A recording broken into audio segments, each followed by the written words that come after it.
안녕하세요. 김강균 변호사입니다. 오늘은 연인 간 돈 문제에 관한 상담 사례를 소개합니다. 상담 내용. 안녕하세요. 남자친구와의 문제입니다.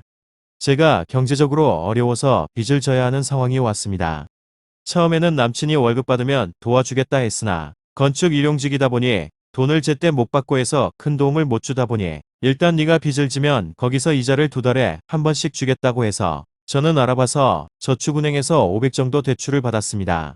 그래서 저는 2달 동안 이자 약 15만을 주는 줄 알았지만 처음에는 줬습니다. 그랬는데 자꾸 자기는 힘들다고 하면서 못 줄 것 같은 식으로 얘기했습니다. 그러나 그 와중에 제가 또 힘든 시기가 있어서 이자 제외하고 월세, 그 외 다른 돈을 도와줬습니다. 그 돈도 자기 부모님한테 겨우 말해서 도와줬다고 생색을 냈습니다. 하지만 고맙긴 했습니다. 그래서 받은 돈이 본인 말로는 200 정도 된다고 합니다.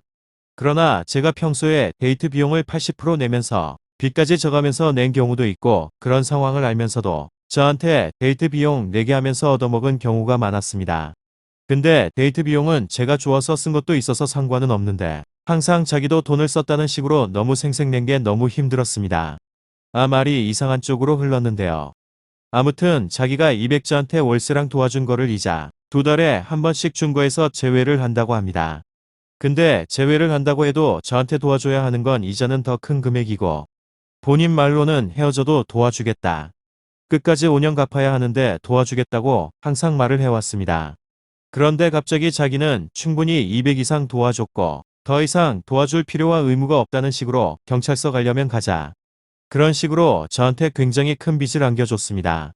저 500분이 아닌 최근엔 200 대부업체에서 빚을 지라고 해서 빚까지 지고 항상 일은 안 구하고 저한테 의지하듯이 지내서 저는 큰 빚을 진 채 돈을 못 줄 것 같으니 이제 헤어지자는 식으로 완전 배째라는 식인데 이런 경우 저는 이자를 꾸준히 받을 수 있는 건가요?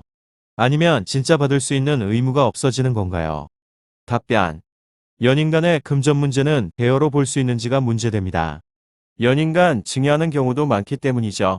갚겠다는 약속, 이자에 대한 녹취록 등 증거를 확보하세요. 상담 내용이 명확하지 않은데 빌려준 것인지, 생활비를 같이 쓴 것인지 명확하게 정리해서 다시 상담을 받는 것이 좋을 듯 합니다. 오늘은 연인 간 돈 문제에 관한 상담 사례를 소개하였습니다. 관련 내용이 궁금한 분들은 상담 바랍니다. 감사합니다.